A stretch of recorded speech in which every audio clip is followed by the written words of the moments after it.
ಓಂ ಶ್ರೀ ಗುರುಭ್ಯೋ ನಮಃ. ಎಲ್ಲರಿಗೂ ನಮಸ್ಕಾರ. ಧೃತಿ ಡಿವೋಷನಲ್ ಚಾನಲ್ಗೆ ನಿಮ್ಮೆಲ್ಲರಿಗೂ ಆತ್ಮೀಯವಾದಂಥ ಸ್ವಾಗತ. ಸ್ನೇಹಿತರೆ, ನಾನು ಇವತ್ತಿನ ವಿಡಿಯೋದಲ್ಲಿ ಆಷಾಢ ಮಾಸದ ಆರಂಭಕ್ಕೂ ಮುನ್ನ ಬರುವ ಅತ್ಯಂತ ಪವಿತ್ರವಾದಂಥ ಮಣ್ಣೆತ್ತಿನ ಅಮಾವಾಸ್ಯೆ ಅಂದರೆ ಋಷಭ ಪೂಜೆಯ ಬಗ್ಗೆ ಸಂಪೂರ್ಣವಾಗಿ ನೋಡೋಣ. ಈ ಪೂಜೆಯನ್ನು ನಾವು ಯಾಕೆ ಮಾಡಬೇಕು, ಯಾವ ದಿನ ಮಾಡಬೇಕು, ಹಾಗೆ ಯಾವ ಸಮಯದಲ್ಲಿ ಮಾಡಬೇಕು, ಮತ್ತು ಪೂಜೆಗೆ ಏನೇನು ಬೇಕು, ಸಂಕಲ್ಪವನ್ನು ಯಾವ ರೀತಿಯಾಗಿ ಮಾಡ್ಕೋಬೇಕು, ಹಾಗೆ ಪೂಜೆ ಮಾಡುವುದಂಥ ಸರಿಯಾದ ವಿಧಾನ ಯಾವುದು, ನಮಗೆ ಈ ಪೂಜೆ ಮಾಡುವುದರಿಂದ ಯಾವೆಲ್ಲ ಫಲಗಳು ದೊರೆಯುತ್ತವೆ, ಶಾಸ್ತ್ರಗಳಲ್ಲಿ ಇದರ ಮಹತ್ವವೇನು, ಇವುಗಳೆಲ್ಲ ಒಂದೊಂದಾಗಿ ನಾವು ತುಂಬ ವಿವರವಾಗಿ ತಿಳಿದುಕೊಳ್ಳೋಣ. ಮೊದಲನೇದಾಗಿ ನಾವು ಮಣ್ಣೆತ್ತಿನ ಅಮಾವಾಸ್ಯೆಯ ಮಹತ್ವವನ್ನು ನೋಡೋಣ. ಸ್ನೇಹಿತರೆ, ನಮ್ಮ ಹಿಂದೂ ಸಂಪ್ರದಾಯದಲ್ಲಿ ಪ್ರತಿಯೊಂದು ಹಬ್ಬಕ್ಕೂ ಹಾಗೆ ಪ್ರತಿಯೊಂದು ಆಚರಣೆಗೂ ಒಂದೊಂದು ಆಳವಾದಂತಹ ಅರ್ಥವಿದೆ. ಹಾಗೆ ಮಣ್ಣೆತ್ತಿನ ಅಮಾವಾಸ್ಯೆ ಕೇವಲ ಒಂದು ಹಬ್ಬವಲ್ಲ, ಇದು ಭೂಮಾತೆ, ಕೃಷಿ ಮತ್ತು ಋಷಭಗಳಿಗೆ ಕೃತಜ್ಞತೆ ಸಲ್ಲಿಸುವಂಥ ಒಂದು ಪವಿತ್ರವಾದಂತಹ ದಿನವಾಗಿದೆ. ಇಂದು ನಾವು ತಿನ್ನುವ ಪ್ರತಿಯೊಂದು ಅಕ್ಕಿಯ ಕಾಳು, ಪ್ರತಿಯೊಂದು ಧಾನ್ಯ, ಹಾಗೆ ಪ್ರತಿಯೊಂದು ತರಕಾರಿ, ಪ್ರತಿಯೊಂದು ಹಣ್ಣು ಕೂಡ ಭೂಮಿಯ ಕೊಡುಗೆ ಸ್ನೇಹಿತರೆ. ಆದರೆ ಆ ಭೂಮಿಯನ್ನು ಉಳುಮೆ ಮಾಡಿ ಬೆಳೆ ಬೆಳೆಯಲು ರೈತನಿಗೆ ಜೊತೆಗೆ ಶ್ರಮಿಸುವುದು ಋಷಭಗಳು. ಹಿಂದಿನ ಕಾಲದಲ್ಲಿ ಟ್ಯಾಕ್ಟರ್ಗಳು ಇರಲಿಲ್ಲ, ರೈತನಿಗೆ ಎತ್ತುಗಳೇ ಆಧಾರವಾಗಿದ್ದವು. ಹಾಗೆ ಹೊಲ ಉಳುಮೆ ಮಾಡುವುದು, ಗಾಡಿ ಎಳೆಯುವುದು, ಬೆಳೆ ಸಾಗಿಸುವುದು, ಧಾನ್ಯಗಳನ್ನು ಕಣಜಕ್ಕೆ ತಲುಪಿಸುವುದು, ಪ್ರತಿಯೊಂದಕ್ಕೂ ಎತ್ತುಗಳೇ ನೆರವಾಗುತ್ತಿದ್ದವು. ಅದಕ್ಕಾಗಿ ನಮ್ಮ ಹಿರಿಯರು ವರ್ಷದಲ್ಲಿ ಒಂದು ದಿನವಾದರೂ ಎತ್ತುಗಳನ್ನು ದೇವರ ರೂಪದಲ್ಲಿ ಪೂಜಿಸಿ ಕೃತಜ್ಞತೆ ಸಲ್ಲಿಸಬೇಕು ಎಂಬ ಈ ಆಚರಣೆಯನ್ನು ಆರಂಭಿಸಿದರು. ಈ ದಿನವನ್ನು ಋಷಭ ಪೂಜೆ, ಮೃತ್ತಿಕಾ ಋಷಭ ಪೂಜೆ ಅಥವಾ ಮಣ್ಣೆತ್ತಿನ ಅಮಾವಾಸ್ಯೆ ಅಂತ ಹೆಸರಿನಿಂದ ಸಹಿತ ಕರೀತಾರೆ. ಸ್ನೇಹಿತರೆ, ಈ ವರ್ಷ ನಮಗೆ ಈ ಪವಿತ್ರ ಅಮಾವಾಸ್ಯೆ ಜುಲೈ 14 ಮಂಗಳವಾರ ದಿವಸ ಬಂದಿದೆ.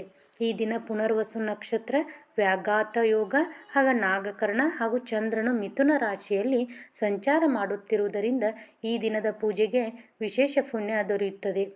ಇದೇ ದಿನದ ನಂತರ ಆಷಾಢ ಮಾಸ ಆರಂಭವಾಗುತ್ತದೆ. ಆದ್ದರಿಂದ ಈ ಅಮಾವಾಸ್ಯೆಗೆ ಇನ್ನಷ್ಟು ವಿಶೇಷ ಮಹತ್ವವಿದೆ. ಹೀಗೆ ಪೂಜೆ ಮಾಡುವ ಸಮಯಗಳ ಬಗ್ಗೆ ನೋಡೋಣ ಸ್ನೇಹಿತರೆ.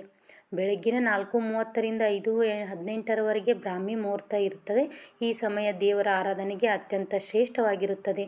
ಅದರ ನಂತರ 5:18ರಿಂದ 6:40ರವರೆಗೆ ಉತ್ತಮ ಲಗ್ನ. ಇದು ಸಾಧ್ಯವಾಗದಿದ್ದರೆ 8:20ರಿಂದ 10:40ರವರೆಗೆ ಪೂಜೆ ಮಾಡಬಹುದು. ಇನ್ನು ಮತ್ತೊಂದು ಶುಭ ಸಮಯ ನೋಡೋದಾದರೆ 10:50ರಿಂದ 12:30ರವರೆಗೆ. ಬೆಳಿಗ್ಗೆ ನಿಮಗೆ ಪೂಜೆ ಮಾಡೋಕ್ಕೆ ಆಗದಿದ್ದರೆ ಸಂಜೆ ಸಮಯದಲ್ಲಿ 4:40ರಿಂದ 6:10ರವರೆಗೆ ಪೂಜೆ ಮಾಡಿದರೂ ಶುಭ ಫಲ ದೊರೆಯುತ್ತದೆ. ಬಹಳ ಜನರು ಕೇಳ್ತಾ ಇರ್ತಾರೆ, ನಮ್ಮ ಮನೆಯಲ್ಲಿ ಈ ಪೂಜೆ ಮಾಡುವ ಪದ್ಧತಿ ಇಲ್ಲ, ಈಗ ಆರಂಭಿಸವಾದರೆ ಆಗುತ್ತದೆ ಅಂತ. ಖಂಡಿತವಾಗಿಯೂ ಆಗುತ್ತದೆ. ದೇವರು ಸಂಪ್ರದಾಯಕ್ಕಿಂತ ಭಕ್ತಿಯನ್ನು ಹೆಚ್ಚು ನೋಡುತ್ತಾನೆ. ಇಂದಿನಿಂದ ಆರಂಭಿಸಿದರೂ ಸಂಪೂರ್ಣ ಫಲ ದೊರೆಯುತ್ತದೆ. ಇನ್ನೊಂದು ಮುಖ್ಯ ವಿಷಯ ಏನಂದರೆ, ಈ ಪೂಜೆಯಲ್ಲಿ ಯಾಕೆ ಮಣ್ಣಿನ ಎತ್ತುಗಳನ್ನು ಮಾಡುತ್ತಾರೆ ಅಂದರೆ, ಮಣ್ಣು ಎಂದರೆ ಕೇವಲ ಮಣ್ಣಲ್ಲ, ಅದು ಭೂಮಾತೆಯ ಸ್ವರೂಪ. ನಮ್ಮ ದೇಹವು ಪಂಚಭೂತಗಳಿಂದ ನಿರ್ಮಾಣವಾಗಿದೆ. ನಾವು ಹುಟ್ಟುವುದು ಭೂಮಿಯಲ್ಲೇ, ಹಾಗೆ ಬದುಕುವುದು ಭೂಮಿಯಲ್ಲೇ, ಕೊನೆಗೆ ಸೇರುವುದು ಭೂಮಿಯಲ್ಲೇ. ಆದ್ದರಿಂದ ಮಣ್ಣಿನಿಂದ ದೇವರ ರೂಪವನ್ನು ನಿರ್ಮಿಸಿ ಪೂಜೆ ಮಾಡಿದರೆ ಭೂಮಾತೆಯ ಆರಾಧನೆ ಮಾಡಿದ ಪುಣ್ಯ ನಮಗೆ ದೊರೆಯುತ್ತದೆ. ಸ್ನೇಹಿತರೆ, ಚತುರ್ಮಾಸದಲ್ಲಿ ನಾವು 5 ಬಾರಿ ಮಣ್ಣಿನಿಂದ ಮಾಡಿದಂತಹ ದೇವರ ವಿಗ್ರಹಗಳನ್ನು ನಿರ್ಮಿಸಿ ಪೂಜೆ ಮಾಡುವಂತಹ ಸಂಪ್ರದಾಯ ಇದೆ.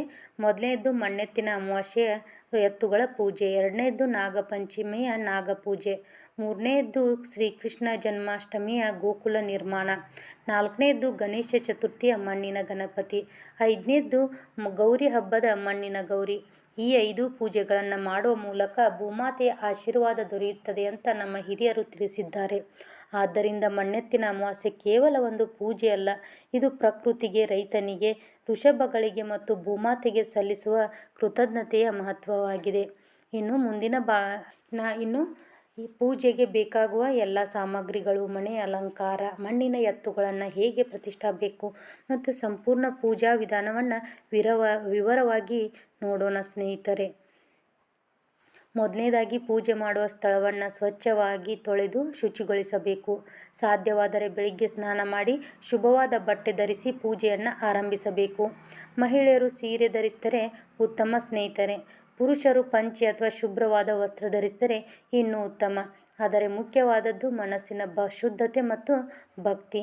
ಈ ಪೂಜೆಯನ್ನು ದೇವರ ಮನೆಯಲ್ಲಿ ಅಥವಾ ಮನೆಯ ಪೂರ್ವ ಅಥವಾ ಉತ್ತರ ದಿಕ್ಕಿನಲ್ಲಿ ಮಾಡುವುದು ಶುಭಕರ. ಮೊದಲು ಒಂದು ಮರದ ಮಣೆಯನ್ನು ಇಟ್ಟು ಅದರ ಮೇಲೆ ಸುಂದರವಾದ ರಂಗೋಲಿ ಅಥವಾ ರಂಗವಲ್ಲಿಯನ್ನು ಬಿಡಿ.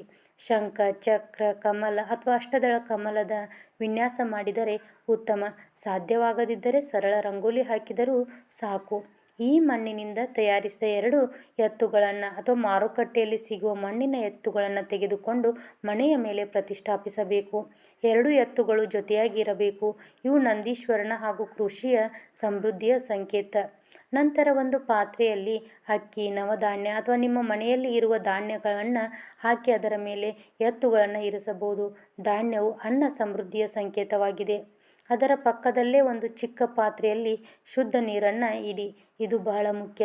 ಯಾಕಂದರೆ ಪ್ರಾಣಿಗಳಿಗೆ ಆಹಾರ ನೀಡಿದಾಗ ನೀರನ್ನು ನೀಡಬೇಕು ಎಂಬ ಧರ್ಮವನ್ನು ಈ ಆಚರಣೆ ನೆನಪಿಸುತ್ತದೆ. ಹಾಗೆ ಈಗ ಪೂಜೆಗೆ ಬೇಕಾಗುವ ಸಾಮಗ್ರಿಗಳನ್ನು ಸಿದ್ಧಪಡಿಸಿಕೊಳ್ಳೋಣ. ಅರಿಶಿನ, ಕುಂಕುಮ, ಅಕ್ಷತೆ, ಅಷ್ಟಗಂಧ, ಹೂಗಳು, ಬಿಲ್ವಪತ್ರ ಸಿಕ್ಕರೆ ಉತ್ತಮ. 2 ಗೆಜ್ಜೆ ವಸ್ತ್ರಗಳು ಅಥವಾ ಚಿಕ್ಕ ಬಟ್ಟೆಗಳು, ಧೂಪ, ದೀಪ, ಕರ್ಪೂರ, ಹಣ್ಣುಗಳು, ತೆಂಗಿನಕಾಯಿ, ತಾಂಬೂಲ, ದಕ್ಷಿಣೆ, ಹಾಲು, ಪಂಚಾಮೃತ ಇದ್ದರೆ ಅದು ನೈವೇದ್ಯಕ್ಕಾಗಿ ಸಿದ್ಧಪಡಿಸಿದ ಅಡುಗೆ ಅಥವಾ ಕನಿಷ್ಠ ಹಾಲು ಮತ್ತು ಹಣ್ಣು. ಈಗ 2 ಬದಿಗಳಲ್ಲಿ ದೀಪವನ್ನು ಹಚ್ಚಿ ತುಪ್ಪ ದೀಪ ಹಚ್ಚಿದರೆ ಉತ್ತಮ. ಇಲ್ಲದಿದ್ದರೆ ಎಣ್ಣೆ ದೀಪವನ್ನು ಬಳಸಬಹುದು. ದೀಪ ಹಚ್ಚಿದ ನಂತರ ಮೊದಲು ಶ್ರೀ ಗಣೇಶನನ್ನು ಸ್ಮರಿಸಬೇಕು. ಓಂ ಶ್ರೀ ಗಣೇಶಾಯ ನಮಃ ಎಂದು 3 ಬಾರಿ ಭಕ್ತಿಯಿಂದ ಹೇಳಿ ಯಾವುದೇ ವಿಘ್ನಗಳಿಲ್ಲದೆ ಪೂಜೆ ನೆರವೇರಲಿ ಎಂದು ಪ್ರಾರ್ಥಿಸಬೇಕು. ಈಗ ಸಂಕಲ್ಪ ಮಾಡುವಂತಹ ಸಮಯ. ಬಲಗೈಯಲ್ಲಿ ಅಕ್ಷತೆ ಮತ್ತು ಸ್ವಲ್ಪ ನೀರನ್ನು ಹಿಡಿದು ನಿಮ್ಮ ಹೆಸರು, ಗೋತ್ರ ಅಥವಾ ರಾಶಿ ನಕ್ಷತ್ರ ಗೊತ್ತಿದ್ದರೆ ಹೇಳಿ, ಗೊತ್ತಿಲ್ಲದಿದ್ದರೆ ನಿಮ್ಮ ಹೆಸರನ್ನು ಮಾತ್ರ ಹೇಳಿದರೂ ಸಾಕು. ನಂತರ ಹೀಗೆ ಸಂಕಲ್ಪ ಮಾಡಬೇಕು. ನನ್ನ ಹಾಗೂ ನನ್ನ ಕುಟುಂಬದವರ ಆರೋಗ್ಯ, ಆಯುಷ್ಯ, ಐಶ್ವರ್ಯ, ಮಕ್ಕಳ ಅಭಿವೃದ್ಧಿ, ಧನಧಾನ್ಯ ಸಮೃದ್ಧಿ, ಕುಟುಂಬದ ಸುಖ ಶಾಂತಿ, ಕೃಷಿಯ ಅಭಿವೃದ್ಧಿ, ಭೂಮಾತೆಯ ಕೃಪೆ, ಕುಲದೇವರ ಅನುಗ್ರಹ ಮತ್ತು ಎತ್ತು ದೇವರ ಆಶೀರ್ವಾದಕ್ಕಾಗಿ ಈ ಮಣ್ಣಿನ ಋಷಭ ಪೂಜೆಯನ್ನು ಭಕ್ತಿಯಿಂದ ನೆರವೇರಿಸುತ್ತಿದ್ದೇನೆ. ಇಷ್ಟಾದ ನಂತರ ಕೈಯಲ್ಲಿರುವ ನೀರನ್ನು ಬಿಡಬೇಕು. ಈಗ ಧ್ಯಾನ ಮಾಡಬೇಕು. 2 ಕೈಗಳನ್ನು ಜೋಡಿಸಿ ಕಣ್ಣು ಮುಚ್ಚಿ ನಂದೀಶ್ವರನ ರೂಪದಲ್ಲಿರುವ ಋಷಭ ದೇವರನ್ನು ಮನಸ್ಸಿನಲ್ಲಿ ಧ್ಯಾನಿಸಿ ಓಂ ಋಷಭ ದೇವಾಯ ನಮಃ, ಓಂ ನಂದೀಶ್ವರಾಯ ನಮಃ ಎಂದು 11 ಬಾರಿ ಜಪಿಸಿದರೆ ಬಹಳ ಶುಭ. ನಂತರ ಆಹ್ವಾನ ಮಾಡಬೇಕು. ಅಕ್ಷತೆಯನ್ನು ತೆಗೆದುಕೊಂಡು ಋಷಭಗಳ ಮುಂದೆ ಸಮರ್ಪಿಸಿ, ಸ್ವಾಮಿ ನಮ್ಮ ಮನೆಗೆ ಆಗಮಿಸಿ ನಮ್ಮ ಪೂಜೆಯನ್ನು ಮನಸಾರೆ ಸ್ವೀಕರಿಸಬೇಕು ಅಂತ ಮನಸ್ಸಿನಲ್ಲಿ ಧ್ಯಾನಿಸಬೇಕು. ನಂತರ ಆಸನ ಸಮರ್ಪಿಸಬೇಕು. ಅದರ ನಂತರ ಪಾದ್ಯ, ಅರ್ಘ್ಯ, ಅಚಮನೀಯವನ್ನು ಕ್ರಮವಾಗಿ ಸಮರ್ಪಿಸಬೇಕು. ಒಂದು ಹೂವನ್ನು ಹಿಡಿದು ಸ್ವಲ್ಪ ನೀರನ್ನು ಪ್ರೋಕ್ಷಣೆ ಮಾಡುವ ಮೂಲಕ ಈ ಕ್ರಮವನ್ನು ಪೂರ್ಣಗೊಳಿಸಬೇಕು. ನಂತರ ಶುದ್ಧ ನೀರಿನಿಂದ ಸ್ನಾನ ಮಾಡಿಸಬೇಕು. ಪಂಚಾಮೃತ ಇದ್ದರೆ ಪಂಚಾಮೃತ ಸ್ನಾನ ಮಾಡಿಸಿ ನಂತರ ಮತ್ತೊಮ್ಮೆ ಶುದ್ಧ ನೀರಿನಿಂದ ಪ್ರೋಕ್ಷಣೆ ಮಾಡಬೇಕು. ಈ ರೀತಿ ಪೂಜೆ ಮಾಡಿದರೆ ಋಷಭ ದೇವರು ಸಂತೋಷಗೊಂಡು ಮನೆಗೆ ಸುಖ, ಸಮೃದ್ಧಿ ಮತ್ತು ಶುಭ ಫಲವನ್ನು ಕರುಣಿಸುತ್ತಾರೆ ಅಂತ ಹೇಳಲಾಗುತ್ತದೆ. ಈಗ ಪೂಜೆಯಲ್ಲಿ ಮುಂದಿನ ಹಂತವಾದಂತಹ ಅಲಂಕಾರ, ನೈವೇದ್ಯ ಹಾಗೂ ವಿಶೇಷ ಪ್ರಾರ್ಥನೆಯನ್ನು ಸಂಪೂರ್ಣವಾಗಿ ತಿಳಿದುಕೊಳ್ಳೋಣ. ಸ್ನಾನ ಸಮರ್ಪಣೆ ಮುಗಿದ ನಂತರ ಮೊದಲು ಎತ್ತುಗಳಿಗೆ ಹೊಸ ವಸ್ತ್ರಗಳನ್ನು ಸಮರ್ಪಿಸಬೇಕು. ನಿಮ್ಮ ಬಳಿ ಸಣ್ಣ ಗೆಜ್ಜೆ ವಸ್ತ್ರ ಇದ್ದರೆ ಅದನ್ನು 2 ಎತ್ತುಗಳಿಗೆ ಹೊದಿಸಬೇಕು. ಇಲ್ಲದಿದ್ದರೆ ಹೊಸ ಬಿಳಿ ಅಥವಾ ಹಳದಿ ಬಟ್ಟೆಯ ಚಿಕ್ಕ ತುಂಡನ್ನು ಭಕ್ತಿಯಿಂದ ಅರ್ಪಿಸಿದರೂ ಸಾಕು. ವಸ್ತ್ರ ಸಮರ್ಪಿಸುವಾಗ ಮನಸ್ಸಿನಲ್ಲಿ ಹೀಗೆ ಪ್ರಾರ್ಥಿಸಿ: ಓಂ ಋಷಭ ದೇವತಾಭ್ಯೋ ನಮಃ ವಸ್ತ್ರಂ ಸಮರ್ಪಯಾಮಿ. ನಂತರ ಅಷ್ಟಗಂಧ ಅಥವಾ ಚಂದನವನ್ನು ಬಲಗೈ ಉಂಗುರು ಬೆರಳಿನಿಂದ ಋಷಭಗಳ ಹಣೆಯ ಮೇಲೆ ಸೌಮ್ಯವಾಗಿ ಹಚ್ಚಬೇಕು. ಅದರ ಮೇಲೆ ಅರಿಶಿನ, ಕುಂಕುಮ ಹಾಗೂ ಅಕ್ಷತೆಯನ್ನು ಅರ್ಪಿಸಬೇಕು. ಈ ಅಲಂಕಾರವು ಕೇವಲ ಅಲಂಕಾರಕ್ಕಾಗಿ ಅಲ್ಲ, ನಾವು ದೇವರನ್ನು ಗೌರವದಿಂದ ಆರಾಧಿಸುತ್ತಿದ್ದೇವೆ ಎಂಬ ಭಾವನೆಯ ಸಂಕೇತವಾಗಿದೆ. ನಂತರ ಹೂಮಾಲೆ ಇದ್ದರೆ ಅದನ್ನು ಅರ್ಪಿಸಿ. ಇಲ್ಲದಿದ್ದರೆ ಬಿಳಿ ಅಥವಾ ಸುಗಂಧಯುಕ್ತ ಹೂಗಳನ್ನು ಸಮರ್ಪಿಸಬೇಕು. ಬಿಲ್ವಪತ್ರ ದೊರೆತರೆ ಸಮರ್ಪಿಸುವುದು ಇನ್ನೂ ಶುಭಕರ. ಯಾಕೆಂದರೆ ಋಷಭವು ಪರಮಶಿವನ ವಾಹನವಾಗಿದ್ದು ಬಿಲ್ವಪತ್ರ ಶಿವನಿಗೆ ಅತ್ಯಂತ ಪ್ರಿಯವಾಗಿದೆ. ಈಗ ಧೂಪವನ್ನು ಬೆಳಗಿ 3 ಬಾರಿ ಪ್ರದಕ್ಷಿಣೆ ರೀತಿಯಲ್ಲಿ ತೋರಿಸಬೇಕು. ಓಂ ಋಷಭ ದೇವಾಯ ನಮಃ ಧೂಮಮಾಗ್ರಾಪಯಾಮಿ. ನಂತರ ದೀಪವನ್ನು ತೋರಿಸಿ ಓಂ ಋಷಭ ದೇವಾಯ ನಮಃ ದೀಪಂ ದರ್ಶಯಾಮಿ ಅಂತ. ದೀಪವು ನಮ್ಮ ಜೀವನದಲ್ಲಿರುವ ಅಜ್ಞಾನ ಎಂಬ ಕತ್ತಲೆಯನ್ನು ಹೋಗಲಾಡಿಸಿ ಜ್ಞಾನದ ಬೆಳಕನ್ನು ನೀಡಲಿ ಎಂದು ಪ್ರಾರ್ಥಿಸಬೇಕು. ಈಗ ನೈವೇದ್ಯ ಸಮರ್ಪಿಸುವ ಸಮಯ. ಮೊದಲು ಎತ್ತುಗಳ ಮುಂದೆ ಇಟ್ಟಿರುವ ಧಾನ್ಯಗಳನ್ನು ಸಮರ್ಪಿಸಬೇಕು. ಅದರ ಪಕ್ಕದಲ್ಲಿ ಇಟ್ಟಿರುವ ನೀರನ್ನು ಅರ್ಪಿಸಬೇಕು. ಇದು ಮುಖ್ಯವಾದಂತಹ ಆಚರಣೆ. ಪ್ರಾಣಿಗಳಿಗೆ ಆಹಾರ ನೀಡುವಾಗ ನೀರನ್ನು ನೀಡಬೇಕು ಎಂಬ ಸಂದೇಶವನ್ನು ನಮ್ಮ ಹಿರಿಯರು ಈ ಪೂಜೆಯಲ್ಲಿ ಅಡಗಿಸಿದ್ದಾರೆ. ನಂತರ ಹಣ್ಣುಗಳನ್ನು ಅರ್ಪಿಸಬೇಕು. ಮನೆಯಲ್ಲೇ ತಯಾರಿಸಿದ ಅಡುಗೆ ಇದ್ದರೆ ಅದನ್ನು ಭಕ್ತಿಯಿಂದ ನೈವೇದ್ಯವಾಗಿ ಸಮರ್ಪಿಸಿ.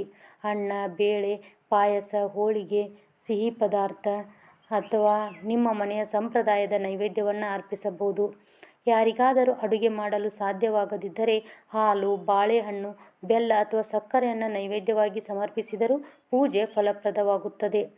ನೈವೇದ್ಯದ ನಂತರ 2 ನಿಮಿಷಗಳ ಕಾಲ ಶಾಂತವಾಗಿ ಕುಳಿತು ದೇವರ ನೈವೇದ್ಯವನ್ನು ಸ್ವೀಕರಿಸುತ್ತಿದ್ದಾರೆ ಎಂಬ ಭಾವನೆಯಿಂದ ಪ್ರಾರ್ಥನೆ ಮಾಡಬೇಕು. ಈಗ ಕರ್ಪೂರದ ಆರತಿಯನ್ನು ಬೆಳಗಿ ಭಕ್ತಿಯಿಂದ ಆರತಿ ಮಾಡಬೇಕು. ಆರತಿ ಮಾಡುವಾಗ ಶಿವನ ಭಜನೆ, ನಂದೀಶ್ವರ ಸ್ತೋತ್ರ ಅಥವಾ ಓಂ ನಮಃ ಶಿವಾಯ ಮಂತ್ರವನ್ನು ಜಪಿಸಬಹುದು. ಆರತಿ ಮುಗಿದ ನಂತರ 2 ಕೈಗಳನ್ನು ಜೋಡಿಸಿ ಭಕ್ತಿಯಿಂದ ಹೀಗೆ ಪ್ರಾರ್ಥಿಸಿ. ಓಂ ಋಷಭ ದೇವರೇ, ಭೂಮಾತೆಯೇ, ನಿಮ್ಮ ಕುಟುಂಬದ ಮೇಲೆ ಸದಾ ನಿಮ್ಮ ಕೃಪೆ ಇರಲಿ. ನಮ್ಮ ಮನೆಯಲ್ಲಿ ಆರೋಗ್ಯ, ಐಶ್ವರ್ಯ, ಸುಖ, ಶಾಂತಿ ನೆಲೆಸಲಿ. ಮಕ್ಕಳಿಗೆ ಉತ್ತಮ ವಿದ್ಯೆ, ಉತ್ತಮ ಸಂಸ್ಕಾರ, ಉತ್ತಮ ಭವಿಷ್ಯ ದೊರೆಯಲಿ. ರೈತರಿಗೆ ಉತ್ತಮ ಬೆಳೆ, ಉತ್ತಮ ಸಮೃದ್ಧಿ ದೊರೆಯಲಿ. ಯಾರ ಮನೆಯಲ್ಲೂ ಅನ್ನದ ಕೊರತೆ ಆಗದಂತೆ ಕಾಪಾಡಿ. ನಮ್ಮ ಜೀವನದಲ್ಲಿರುವ ಎಲ್ಲ ಕಷ್ಟ, ದಾರಿದ್ರ್ಯ, ಅಡೆತಡೆ, ದುಃಖ, ಭಯ ಹಾಗೂ ನಕಾರಾತ್ಮಕ ಶಕ್ತಿಗಳನ್ನು ದೂರ ಮಾಡಿ. ತಿಳಿದೂ ತಿಳಿಯದೆ ಈ ಪೂಜೆಯಲ್ಲಿ ಆಗಿರುವ ಎಲ್ಲ ತಪ್ಪುಗಳನ್ನು ಕ್ಷಮಿಸಿ ನಮ್ಮ ಭಕ್ತಿಯನ್ನು ಸ್ವೀಕರಿಸಿ. ನಂತರ 3 ಪ್ರದಕ್ಷಿಣೆ ಮಾಡಿ ಸಂಪೂರ್ಣ ಸಾಷ್ಟಾಂಗ ಅಥವಾ ನಮಸ್ಕಾರ ಮಾಡಬೇಕು. ಅಕ್ಷತೆಯನ್ನು ಸಮರ್ಪಿಸಿ ಕೊನೆಯಲ್ಲಿ ಓಂ ಶಾಂತಿ ಶಾಂತಿ ಶಾಂತಿ ಎಂದು 3 ಬಾರಿ ಉಚ್ಚರಿಸಬೇಕು. ಈ ರೀತಿಯಾಗಿ ಶಾಸ್ತ್ರೋಕ್ತವಾಗಿ ಹಾಗೂ ಭಕ್ತಿಯಿಂದ ಮಣ್ಣೆತ್ತಿನ ಅಮಾವಾಸ್ಯೆಯ ಎತ್ತುಗಳ ಪೂಜೆಯನ್ನು ಮಾಡಿದರೆ ಭೂಮಾತೆಯ ಆಶೀರ್ವಾದ, ನಂದೀಶ್ವರನ ಕೃಪೆ ಹಾಗೂ ಶಿವನ ಅನುಗ್ರಹ ದೊರೆಯುತ್ತದೆ. ಮನೆಯಲ್ಲಿನ ಸುಖ ಶಾಂತಿ ವೃದ್ಧಿಯಾಗುತ್ತದೆ. ಧನಧಾನ್ಯ ಸಮೃದ್ಧಿಯಾಗುತ್ತದೆ. ಕೃಷಿಯಲ್ಲಿ ಅಭಿವೃದ್ಧಿ, ಕುಟುಂಬದಲ್ಲಿ ಐಕ್ಯತೆ ಮತ್ತು ಮಕ್ಕಳ ಒಳಿತಿಗಾಗಿ ಈ ಪೂಜೆ ವಿಶೇಷ ಫಲವನ್ನು ನೀಡುತ್ತದೆ. ಈಗ ಮಣ್ಣೆತ್ತಿನ ಅಮಾವಾಸ್ಯೆಯ ಕೆಲವು ವಿಶೇಷ ನಿಯಮಗಳು, ಈ ದಿನ ಮಾಡಬೇಕಾದ ಕಾರ್ಯಗಳು, ಹಾಗೆ ತಪ್ಪಿಸಬೇಕಾದಂತಹ ವಿಷಯಗಳು ಹಾಗೂ ಪೂಜೆಯಿಂದ ದೊರೆಯುವ ಪುಣ್ಯ ಫಲಗಳ ಬಗ್ಗೆ ಸಂಪೂರ್ಣವಾಗಿ ತಿಳಿದುಕೊಳ್ಳೋಣ. ಸ್ನೇಹಿತರೆ, ನಮ್ಮ ಹಿರಿಯರು ಒಂದು ಮಾತು ಹೇಳುತ್ತಿದ್ದರು, ಭೂಮಿಯನ್ನು ಗೌರವಿಸಿದವನ ಜೀವನದಲ್ಲಿ ಎಂದಿಗೂ ಅನ್ನಕ್ಕೆ ಕೊರತೆ ಇರುವುದಿಲ್ಲ. ಈ ಮಾತಿನ ಹಿಂದೆಯೂ ದೊಡ್ಡ ಅರ್ಥವಿದೆ. ನಾವು ಪ್ರತಿದಿನ ಕಾಲಿಡುವ ಭೂಮಿಯೇ ನಮ್ಮನ್ನು ಬದುಕಿಸುತ್ತದೆ. ಅದಕ್ಕಾಗಿಯೇ ಈ ದಿನ ಭೂಮಾತೆಗೆ, ಎತ್ತುಗಳಿಗೆ ಮತ್ತು ಕೃಷಿಗೆ ಕೃತಜ್ಞತೆ ಸಲ್ಲಿಸುವ ದಿನವಾಗಿದೆ. ಈ ದಿನ ಬೆಳಿಗ್ಗೆ ಸಾಧ್ಯವಾದರೆ ಮನೆಯ ಮುಂದೆ ನೀರು ಸಿಂಪಡಿಸಿ, ರಂಗೋಲಿ ಹಾಕಿ, ದೇವರ ಮನೆಯನ್ನು ಸ್ವಚ್ಛಗೊಳಿಸಿ ಪೂಜೆ ಮಾಡುವುದು ಉತ್ತಮ. ಪೂಜೆ ಮುಗಿದ ನಂತರ ಮನೆಯಲ್ಲಿರುವ ಎಲ್ಲರೂ ಅಕ್ಷತೆ ತೆಗೆದುಕೊಂಡು ಎತ್ತುಗಳಿಗೆ ನಮಸ್ಕಾರ ಮಾಡಬೇಕು. ಮಕ್ಕಳಿಗೂ ಈ ಆಚರಣೆಯ ಮಹತ್ವವನ್ನು ತಿಳಿಸಿ ಅವರಿಂದಲೂ ನಮಸ್ಕಾರ ಮಾಡಿಸಿದರೆ ಉತ್ತಮ ಸಂಸ್ಕಾರ. ಈ ದಿನ ಗೋಮಾತೆಗೆ ಅಥವಾ ಎತ್ತುಗಳಿಗೆ ಹಸಿರು ಹುಲ್ಲು, ಬಾಳೆಹಣ್ಣು, ಬೆಲ್ಲ, ಮೇವು ಅಥವಾ ನೀರು ನೀಡಿದರೆ ಅತ್ಯಂತ ಪುಣ್ಯ ಎಂದು ಹೇಳಲಾಗುತ್ತದೆ. ನಿಮ್ಮ ಊರಲ್ಲಿ ಗೋಶಾಲೆ ಇದ್ದರೆ ಅಲ್ಲಿಗೆ ಹೋದರೆ ಗೋ ಸೇವೆ ಮಾಡಿದರೂ ಉತ್ತಮ. ಸಾಧ್ಯವಾದರೆ ಗೋಶಾಲೆಗೆ ಮೇವು, ಧಾನ್ಯ ಅಥವಾ ನಿಮ್ಮ ಕೈಲಾದ ಧಾನ್ಯವನ್ನು ನೀಡಿ.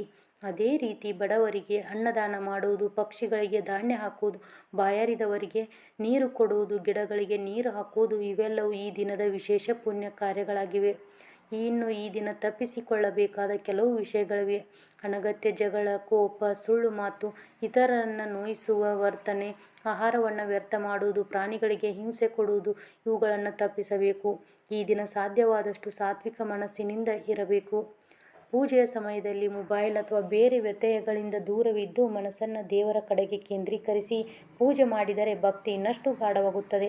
ಈ ಪೂಜೆಯನ್ನು ಮಾಡುವುದರಿಂದ ಯಾವ ಫಲಗಳು ಎಂದು ದೊರೆಯುತ್ತದೆ ಅಂತ ಕೆಲವರು ಕೇಳುತ್ತಾರೆ. ಶಾಸ್ತ್ರಗಳಲ್ಲಿ ಹೇಳಿರುವ ನಂಬಿಕೆಯ ಪ್ರಕಾರ ಭಕ್ತಿಯಿಂದ ಋಷಭ ಪೂಜೆ ಮಾಡಿದರೆ ಕುಟುಂಬದಲ್ಲಿ ಸುಖ ಶಾಂತಿ ವೃದ್ಧಿಯಾಗುತ್ತದೆ, ಧನ ಧಾನ್ಯ ಸಮೃದ್ಧಿಯಾಗುತ್ತದೆ, ಮಕ್ಕಳಿಗೆ ಉತ್ತಮ ಬೆಳವಣಿಗೆ, ವಿದ್ಯಾಭ್ಯಾಸದಲ್ಲಿ ಪ್ರಗತಿ ಹಾಗೂ ಕುಟುಂಬದಲ್ಲಿ ಐಕ್ಯತೆ ನೆಲೆಸುತ್ತದೆ.